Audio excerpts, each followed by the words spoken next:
Today on the Commanders Report, there's a new report out there that puts the Aiyuk trade rumors on ice here. Are the Aiyuk trade rumors officially dead for the Washington Commanders? We're going to answer that question on today's edition of the Commanders Report. Then we'll get into a crazy Commanders trade idea that would send Terry McLaurin outside of the Commanders organization. I think it's pretty crazy. I'll let you guys know my thoughts here in the middle of today's show. Then make sure you guys stick around because we have a brand new potential wide receiver target for the Commanders to consider adding to this team before the start of training camp. But before we get things going here, we are in the middle of a sub-battle right now, a subscriber battle with the Cowboys Report, our sister company here at Chat Sports that covers the Cowboys. Right now, the Cowboys Report has added 462 subscribers this month, and then the Commanders Report, we're just trailing them right now at 448 new subs this month. So make sure you click that subscribe button right now to help us beat the Cowboys Report here for the month of June. And I have some personal stakes in this, guys, because Tom Downey here, our Cowboys Report host, and I have a bet going on this month. And I said, I think the Commanders Report can beat the Cowboys Report. He said that there's no way. He took me up on this bet at the beginning of the month, and this is what he had to say when he accepted. I'll take that bet any day of the week. Commanders fans don't even fill their own stadium on game days. How are they going to beat the Cowboys fans in a sub battle? This will be the easiest $20 I'll ever make. You're on, Sperry. And then we shook on it. And right now, the Cowboys Report does have a slight lead. So subscribe right now if you haven't already to help me win this bet. New viewers out there, I am relying on you guys. I don't want to give Tom Downey my hard-earned money. I want him to be tossing over that $20 bill. So make sure you click that subscribe button right now and try us out for a week so we can beat the Cowboys Report today.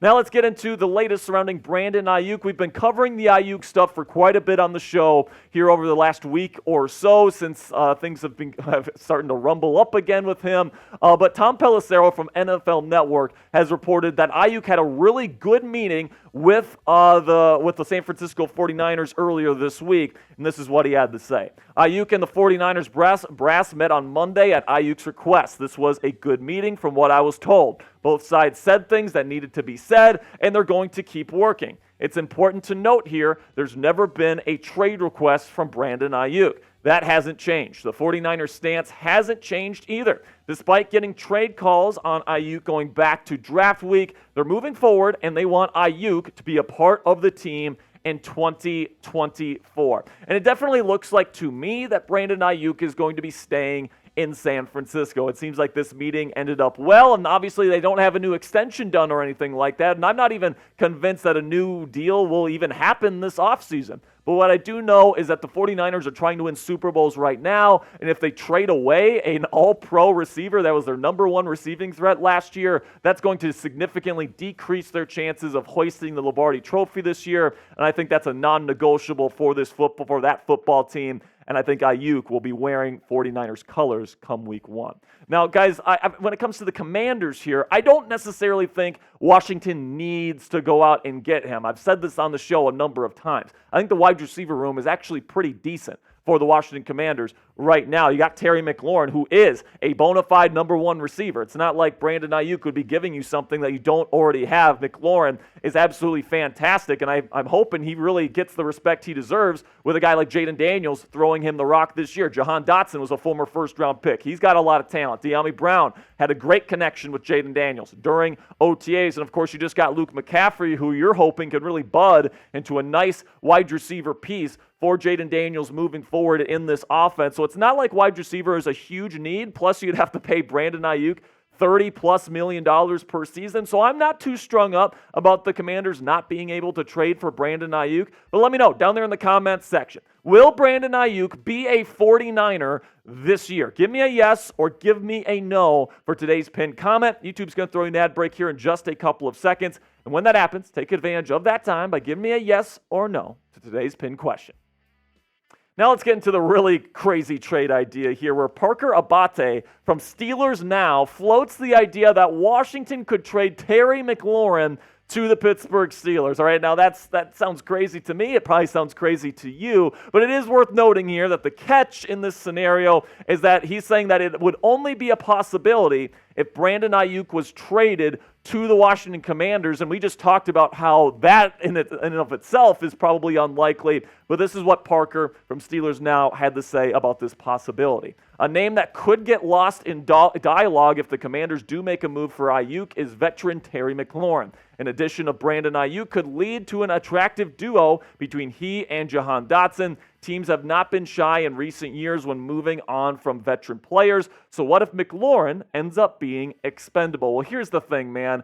Terry McLaurin is not expendable. I don't even care if you trade for Brandon Aiyuk. A guy as good as Terry McLaurin is never expendable on your football team, okay? So let's get that clear right off the bat. But I also think that Parker gets a lot of things wrong in his reasoning here when it comes to why the Steelers could potentially acquire Terry McLaurin, even if they traded for Aiyuk. The first problem here is that, like we just said, Aiyuk looks like he's not getting traded. It looks like he's going to remain with the 49ers for at least the 2024 season, whether he gets a new contract or not. Certainly seems like San Francisco was pretty bullish on having him in their locker room this year. And then another reason why I think that he's wrong here is that Dotson might be a part of an Aiyuk trade. If something ends up happening, say things devolve and things spiral, and Brandon demands a trade and then something happens where he gets traded to the Commanders, I would think that the 49ers would want a talented receiver like Jahan Dotson to be a part of the deal, so they're not losing out on too much talent at that position.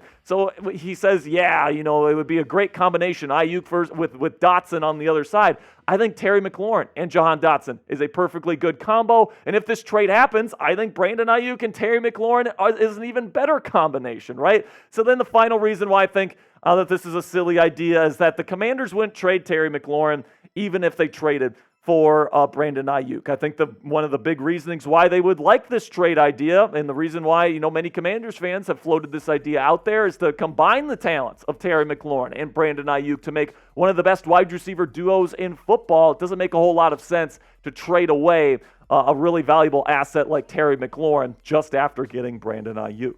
Now, coming up here on the Commanders Report, a brand new wide receiver target to unveil here on the Commanders Report. We have not talked about this receiver on the channel so far this offseason. We'll be talking about him here in just a second. But before I reveal who this wide receiver is, go ahead and check out our friends at Fanatics and get an awesome and affordable Washington Commanders ball cap to rock the Dan Quinn backwards hat look on Commanders game days this year. We know that Dan Quinn rocks that backwards hat better than anybody else in the sport of football today. Don't know if he's going to be wearing the backwards hat with now that he's in the head coaching chair again. But if you want to be rocking that backwards hat look on Commanders game days this year, I know I will be on our watch parties this year. Go to chatsports.com/DQ and get an awesome Commanders ball cap with that Commanders logo on it today.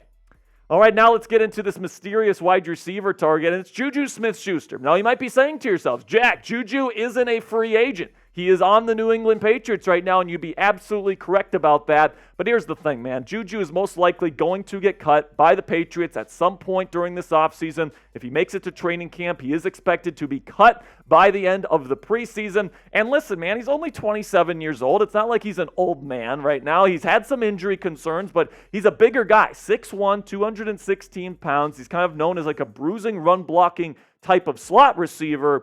And I think that he would bring a skill set that really isn't well represented in the Commanders wide receiver room right now. The tallest guy I think that you have in the room is Luke McCaffrey.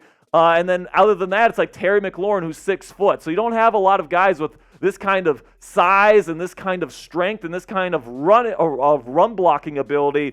So if Cliff Kingsbury, the offensive coordinator, wants somebody to come in here and be a true run-blocking type guy that can still catch passes from the slot, I think that Juju would be a nice addition. But here's the thing, man. I don't think he's going to want to become a Washington Commander. Like we just said earlier, this wide receiver room is actually pretty good right now. So I don't think Washington really feels like they would want to bring in somebody like a Juju who has had a lot of injuries. And then from Juju's perspective, I'm not sure if the Commanders would be his first choice. There's other teams out there that might benefit a little bit more from bringing him in, and he might play more on other teams. So I'm not sure if it's a great fit between Juju SmithSchuster and the Washington Commanders, but because his name's been kind of on the chopping block there in New England, I've seen some people in the Commander space say, hey, maybe we can bring Juju to the nation's capital. I disagree, but let me know down there in the comments section. Would you bring Juju in on a cheap contract? Type S if you would sign him, or type P if you would pass on him. That'll be it for today's News and Rumors segment here on the Commanders Report. Make sure you click that subscribe button if you haven't already for more Commanders news and rumors coverage all throughout the 2024 offseason.